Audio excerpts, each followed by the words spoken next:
ये जो योजना थी ये 2006 में प्लान की गई थी, जब शरद पवार साहब यूनियन एग्रीकल्चर मिनिस्टर थे तो तेल अवीव गए थे, तो उस टाइम पे योजना प्लान की गई थी। 2009 में ये प्लान हुआ कि ये बागवानी विभाग हरियाणा सरकार इस प्रोजेक्ट को चलाएगी और उसके बाद 17 जनवरी 2011 को इस सेंटर ऑफ एक्सीलेंस का ऑफिशियली इनॉग्रेशन किया गया। उस समय से लेके ये किसानों की सेवा में पूर्ण रूप से कार्य कर रहे हैं। तो जो योजना का जो मुख्य उद्देश्य था, उसका सबसे मुख्य उद्देश्य ये था कि किस तरह से किसानों को कम पानी में कम लागत से और सेफ फूड प्रोडक्शन किया जाए। देखिए, किसान आमतौर पर बहुत सारे स्प्रे अभी करता रहता है और उसको इतना ज्ञान नहीं होता कि कौन सी स्प्रे करना चाहिए, कब करना चाहिए, और अंधाधुंध पेस्टिसाइड का प्रयोग हो रहा था। तो उसकी एक पहल हुई कि क्यों ना पॉली हाउस की एक डेमोन्स्ट्रेशन सेंटर लगाएं और ताकि वहाँ पे इंसेक्ट ना आए। अगर इंसेक्ट नहीं आएंगे तो किसान नेचुरल सी बात उसके ऊपर स्प्रे नहीं करेगा। तो उसी उद्देश्य को ध्यान में रखते हुए हमने यहाँ पे डिफरेंट टाइप के ग्रीन हाउसेज लगाए।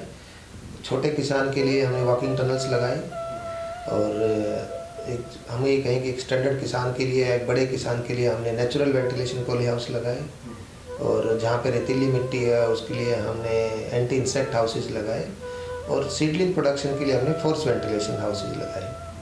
तो हमने 2-3 पहलू पे यहाँ विशेष तौर पे काम किया। जैसे अगर मैं बात करूँ प्लांटिंग मटेरियल की, सीडलिंग की, तो सब्जियों के अंदर खासकर पॉली हाउस के अंदर जो पैदावार है वो जो निर्भर करती है वो आपकी निर्भर करती है गुणवत्ता, आपकी जो पौध कैसी थी, आपका बीज का चुनाव कैसा था। तो हम यहाँ पे उन्हीं बीजों को रिकमेंड करते हैं जिनका हम यहाँ पे सफल प्रशिक्षण कर चुके होते हैं, उनका डेमोन्स्ट्रेशन कर चुके होते हैं और उन्हीं की सीडलिंग बनाने की सिफारिश किसानों को करते हैं। तो शुरुआत में हमने किसानों को अनुदान के ऊपर ये पौध बना के दी और तकरीबन हम 6 साल में 2 करोड़ से अधिक पौध बना के किसानों को दे चुके हैं। इस साल की अगर बात करें तो तकरीबन हमने 24 से 25 लाख पौधे बना के किसानों को दिए हैं, जो ग्रीन हाउसेज हैं हरियाणा के, उनमें लगाए गए हैं। दूसरा ये था, जैसे मैंने आपको बताया था पानी के ऊपर, कि पानी का भी अंधाधुंध दोहन हो रहा था और काफ़ी सारे लोग पानी को निकाल रहे थे, यूज़ के बिना भी, बिना यूज़ के भी। और क्या होता है कि किसानों में एक मिथ्या थी कि अधिक पानी यूज़ करने से पौधे की सेहत अच्छी रहती है। तो हमने उस मिथ्या को तोड़ते हुए यहाँ पे प्रदर्शनी प्लॉट लगाए कि इस तरह से आप ड्रिप का इस्तेमाल करके और सिर्फ पौधे के पास नमी बना के अच्छा उत्पादन ले सकते हैं। अधिक नमी के कारण या अधिक पानी के कारण पौधा स्ट्रेस में चला जाता है और जिसकी वजह से उसको काफ़ी हद तक लॉस हो जाता था। हमने अभी रिसेंटली एक हाइड्रोफोनिक्स शुरू किया है, क्योंकि काफ़ी सारे किसान थे जो सॉइललेस के बाद हाइड्रोफोनिक्स के बारे में जानना चाह रहे थे। तो हम यहाँ पे मुख्य रूप से 3 तरह से खेती कर रहे हैं। एक जो मिट्टी के अंदर, जिसको हम कहते हैं ट्रेडिशनल कल्टीवेशन कह लीजिए, पॉली हाउस के अंदर ही। दूसरा पॉली हाउस के अंदर सॉइललेस कल्टीवेशन, जिसके अंदर हम अलग अलग तरह के मीडिया इस्तेमाल कर रहे हैं, जैसे कोकोपीट है, आपका वर्मिकुलाइट या परलाइट है। तो इन सब को मिला के हम इस्तेमाल कर रहे हैं। एक फिर हमारे पास काफ़ी किसानों की क्वेरीज थी कि हम हाइड्रोफोनिक्स में जाना चाहते हैं, तो हमने एक छोटा NFT टेक्नोलॉजी का एक ग्रीन हाउस लगाया, जिसके अंदर हमने लेटस, स्पाइनेच, सेलरी और काफ़ी लीफी सब्जियों का उत्पादन हमने लिया। इसके अलावा हमने हाइड्रोफोनिक्स में कुछ बकेट सिस्टम के अंदर टमाटो और क्यूकम्बर का भी प्रोडक्शन किया। लेकिन अभी तक क्या है, ये टेक्नोलॉजी किसानों के लिए इतनी आसान नहीं है, क्योंकि इसके अंदर काफ़ी सारे कॉम्प्लिकेशन, फर्टिलाइजर मैनेजमेंट काफ़ी महत्व रखता है।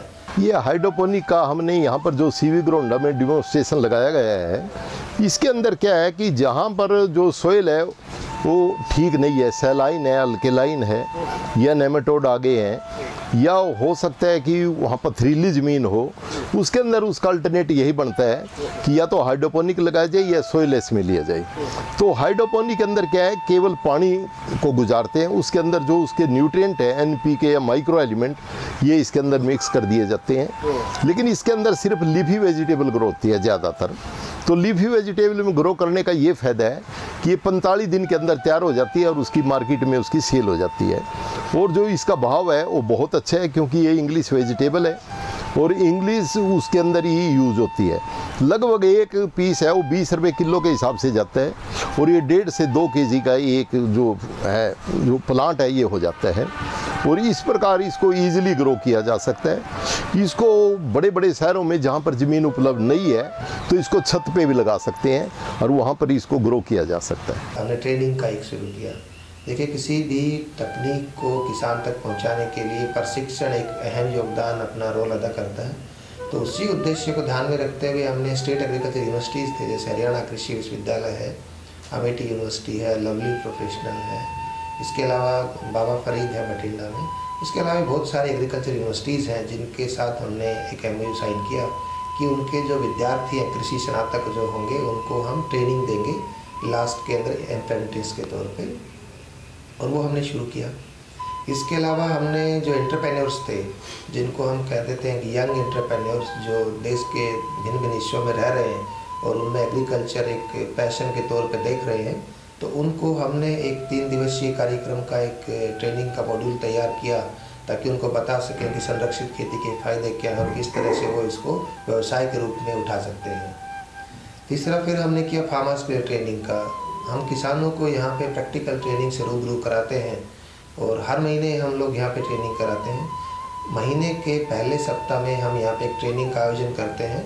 उसकी डेट्स हम लोग सैटरडे संडे को देख के डिसाइड करते हैं, लेकिन ये निश्चित है कि हर महीने हम एक ट्रेनिंग कराते ही कराते हैं। इसके अलावा अभी हमने इंटरनेशनल ट्रेनिंग्स का सोचा है कि हम दूसरे देशों के साथ सहयोग करेंगे, और एक हमने किया है अभी तेलंगाना हॉर्टिकल्चर डिपार्टमेंट के साथ में बागवानी विभाग ने एक MOU साइन किया और एक सेंटर ऑफ एक्सीलेंस वहाँ पे डेवलप किया। वो तेलंगाना के किसानों के लिए सेंटर काम करेगा और उसका जो तकनीक सहयोग रहेगा, तकनीकी जानकारी रहेगी, वो घरौंडा से उनको प्रोवाइड करवाया जाएगा। तो इस तरह के काम भी हमने शुरू कर दिए, दूसरी स्टेट को सहायता करना शुरू कर दिया। अभी इसको हम एक्सटेंशन में लेके जा रहे हैं, जिसको हम कहेंगे कि लास्ट फेज पे marketing and post harvest management पे। हमारा ऐसा मानना है कि सब्जी तुड़ाई के उपरांत और कंज्यूम होने तक लगभग 35% तक खराब हो जाती है। तो अगर हम उनका जो खराब होने का है प्रतिशत उसको कम कर पाएँ या ख़त्म कर पाएँ, तो ये एक तरह का उनका प्रोडक्शन होएगा और उस प्रोडक्शन पे कोई खर्चा भी नहीं होएगा किसान का। तो हमारा मुख्य उद्देश्य अब ये रहेगा कि हम पोस्ट हार्वेस्ट मैनेजमेंट पे काम करें, और सरकार इसके लिए काफ़ी गंभीर है।